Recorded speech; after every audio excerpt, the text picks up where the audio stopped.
Hey guys, तो आज हम लोग क्या स्टार्ट करने वाले हैं। आज हम लोग देखने वाले हैं कि प्रीवियस ईयर के क्वेश्चन पेपर में कौन सा क्वेश्चन आया था सेकंड चैप्टर से, ठीक है, सॉल्यूशन से, केमिस्ट्री के, ठीक है। तो ताकि आप लोग को बाद में जो एग्जाम टाइम पे आपको बुक्स छांटने की जरूरत पड़ती है कि प्रीवियस ईयर क्वेश्चन पेपर क्या है, तो वो उसको परेशान होने की जरूरत नहीं है। आपके सामने वीडियो होगी, आप उसको प्ले करो, समझो, लिखो, नोट करो, ताकि आगे फ्यूचर में काम आ जाए, ठीक है। तो वरिड होने की बिल्कुल भी जरूरत नहीं है। तो हमारा पहला क्वेश्चन क्या है बच्चों, state Raoult's law for solution containing volatile component, ठीक है। ऐसा राउल्ट्स लॉ को स्टेट करना है किसके लिए, वोलेटाइल कंपोनेंट के लिए। और हमें बहुत अच्छे से पता है what is Raoult's law. Raoult's law क्या होता है, दो लिक्विड है मेरे पास और दोनों ही कैसे है, वोलेटाइल है, ठीक है। Raoult's law is applicable for liquid in liquid, ठीक है। समझ आ रहा है, अगर दोनों लिक्विड है मेरे पास, ये भी वोलेटाइल है, ये भी वोलेटाइल है, तो उसके लिए क्या होगा, राउल्ट्स लॉ एप्लीकेबल होगा, ठीक है। और राउल्ट्स लॉ होता क्या है, राउल्ट्स लॉ स्टेट क्या होता है कि जो पार्शियल प्रेशर है, ये कह सकते हैं वेपर प्रेशर, पार्शियल प्रेशर नहीं, क्या vapour pressure, vapour pressure is directly proportional to the mole fraction of solute. जो वेपर प्रेशर होता है वो किसके डायरेक्टली प्रोपोर्शनल होता है, मोल फ्रैक्शन सोल्यूट के, ठीक है। जितना आप सोल्यूट को मिलाओगे उतना ही क्या होगा, मतलब जितना आप उस पर प्रेशर लगाओगे, गैस पे आप जितना भी, लिक्विड की बात हो रही है ना, तो लिक्विड पे आप जितना प्रेशर लगाओगे उतना ही उसका पार्शियल प्रेशर भी क्या होगा, वेपर प्रेशर क्या होगा, ज्यादा होगा। यहाँ पार्शियल प्रेशर, वेपर प्रेशर दो अलग अलग चीजें हैं, और यहाँ पे क्या यूज हो रहा है, वेपर प्रेशर। मैं दोनों टर्म इसलिए यूज कर रही हूँ ताकि आपको समझ में आए कि डिफरेंस है दोनों टर्म में, ठीक है, ताकि कंफ्यूजन ना हो। P is equal to, directly का साइन आते हैं तो क्या लगाते हैं, इज इक्वल टू और क्या, कांस्टेंट, तो ये क्या हो गया, P0x2, ठीक है। P is equal to P0x2, P0 का मतलब प्योर वेपर प्रेशर, ठीक है। हम लोग पता है ये हेनरी लॉ के जो सिमिलर है, बस हेनरी लॉ में क्या होता है बच्चों, गैस को लिक्विड में मिलाते हैं, इसमें क्या होता है, लिक्विड को लिक्विड में मिलाते हैं, ठीक है। तो ये क्या हो गया, pure vapour pressure of, pure vapour pressure, ये क्या हो गया, वेपर प्रेशर, समझ आ रहा है। और x2 क्या है, मोल फ्रैक्शन ऑफ सॉल्यूट, ठीक है।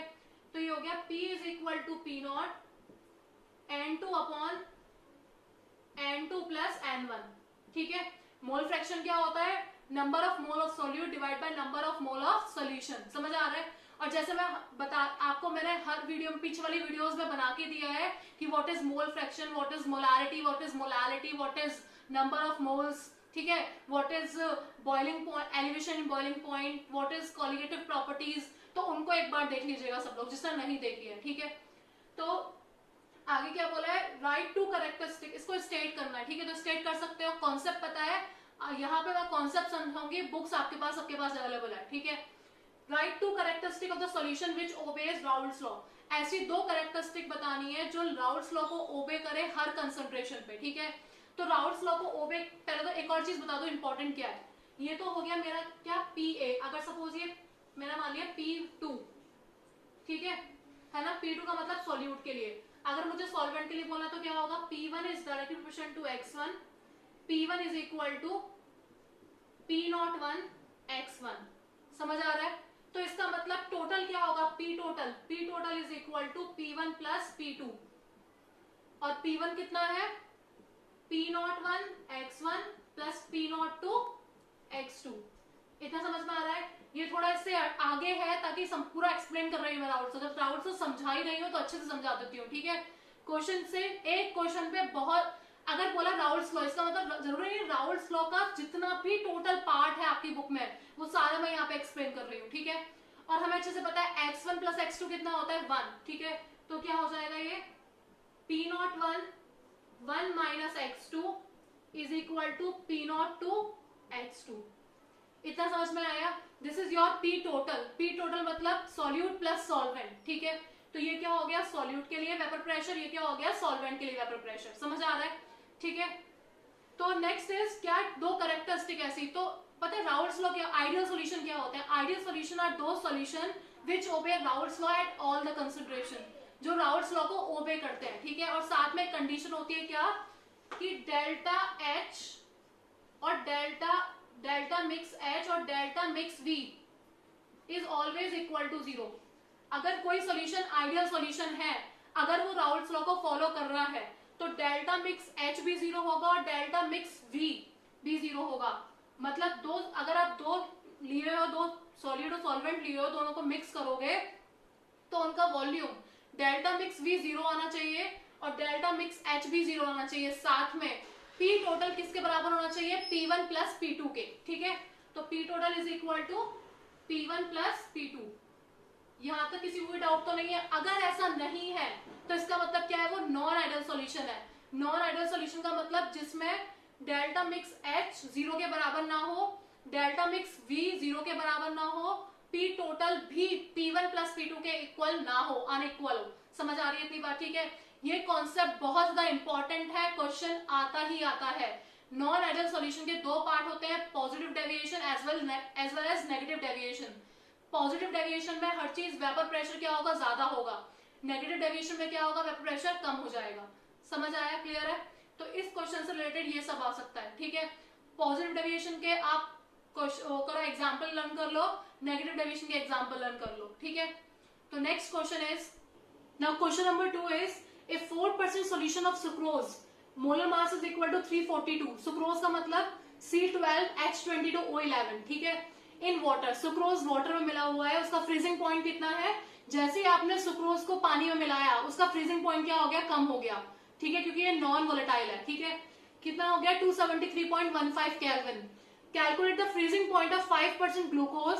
5% ग्लूकोज का फ्रीजिंग पॉइंट निकालना है जब मैंने उसको वाटर में डाला है। ठीक है, ये ऐसा क्वेश्चन मैंने प्रीवियस वीडियो में कराया था जिसमें मैंने क्वालिटेटिव प्रॉपर्टीज के इंपॉर्टेंट क्वेश्चन कराए हैं या फिर एनसीईआरटी के इंपॉर्टेंट क्वेश्चन कराए हैं। ठीक है, तो वैसा क्वेश्चन बिल्कुल सेम उसमें भी है, बट उसमें क्या है? 5% सॉल्यूशन है।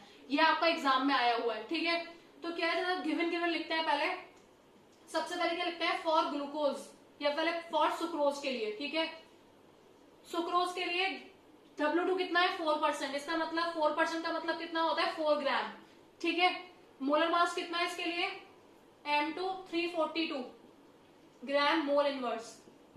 ठीक है, इसके लिए फ्रीजिंग पॉइंट कितना है? TF 271.15 केल्विन और T0F कितना होता है वाटर का? 273.15 केल्विन। T0F कितना होता है? 273.15 केल्विन।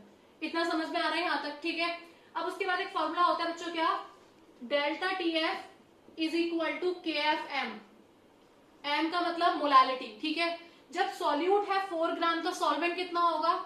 4% सॉल्यूट है, 100% सॉल्यूशन होता है, तो सॉल्वेंट कितना होगा? 96 ग्राम। ठीक है, तो W1 कितना होगा?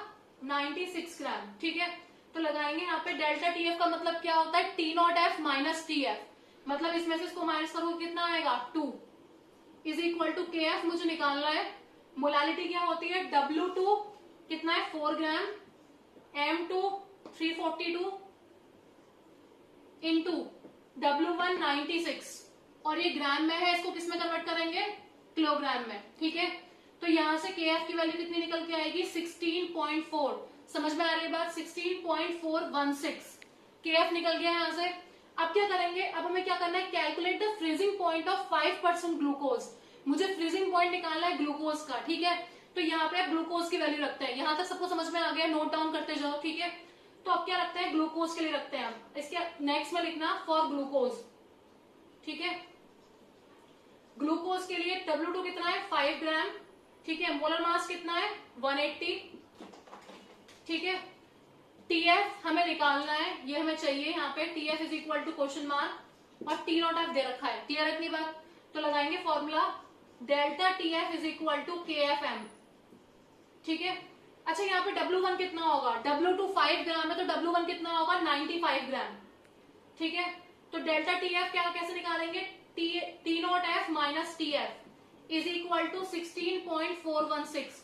जो वहां से KF निकाला, सुक्रोज का निकाला, उसको यहां पुट कर देंगे। ठीक है, W2 कितना है? 5 अपॉन M2 कितना है? 180। ठीक है, और W1 कितना है? 95। ग्राम को किलोग्राम में कन्वर्ट करेंगे, 1000 से मल्टीप्लाई। TF की वैल्यू कितनी लगा? T0F की वैल्यू कितनी लगाओगे यहाँ पे? 273.15 केल्विन। ठीक है, तो जब इसको सॉल्व करोगे तो TF कितना आएगा? TF इज इक्वल टू, यहां से TF की वैल्यू कितनी आनी चाहिए? 268.35 केल्विन। ठीक है, समझ आ रहा है? TF यहां से कितना आएगा? 268.35 केल्विन। ठीक है, कोई डाउट नहीं होना चाहिए किसी को भी, क्योंकि सिंपल है, कुछ भी कैलकुलेशन ज्यादा नहीं करनी है इसमें। ठीक है, मैं टाइम कंज्यूमिंग होगा, इसलिए मैं कैलकुलेशन यहाँ करके दिखा नहीं रही हूँ। इतना उम्मीद करती हूँ कि आपको आती होगी, ठीक है। तो ऑल द वेरी बेस्ट, मैं आपको क्वेश्चंस प्रोवाइड करती रहूंगी ताकि आपको ज्यादा मेहनत करने की जरूरत ना हो, क्योंकि क्वारंटाइन के समय बच्चे मेहनत करना नहीं जा रहे हैं पढ़ाई से रिलेटेड, ठीक है। तो आपको परेशान होने की बिल्कुल भी जरूरत नहीं है। I will provide you all the content, बस आपको उसको मैं जो समझा रही हूँ उसको ध्यान से समझना है, इम्प्लीमेंट करना है, नोटबुक में नोट डाउन करना है, समझना है ध्यान से, ठीक है। और एक बार रिवाइज कर लेना है।